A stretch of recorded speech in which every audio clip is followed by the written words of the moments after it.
tires. That's my biggest pet peeve is tires. You don't know how many people ride around on bad tires. Tires probably should be changed between 30,000 and 50,000 miles. The best thing you can do is keep the air in your tires. People don't do this. This is a critical point to get the optimum performance out of your tires. I recommend to check the pressure at least every 2 weeks. Not only does it keep your tire from wearing out, it will definitely increase your gas mileage. My customers, if I rotate their tires, they'll get at least 10,000 miles more out of a set of tires than if you don't rotate them. Because the suspension in the front, the turning all the time wears out the tires. What happens is the front ones wear patterns in it. You put it on the back, it wears it back flat again.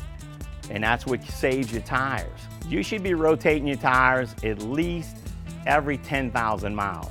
We recommend every 6,000 miles or every other oil change. If you really want to be ahead of the game, rotate them every time you get the oil change. You'll understand, you'll get more life out of the tire. Most of the tires today had the wear indicators built in the tire. As you can see on this one, the wear indicator is touching. The wear indicator goes across the inside of the thread of the tire. The other test is the penny test. Take Abe, turn him upside down, put him in that bottom of the tread and see if you could see his head. If you could see his whole head sticking out, you know that it's time to change his tire. I know ball is beautiful, but not on a tire. The tank's on E, and the show is running in on fumes. So until next time, stay driven, my friends.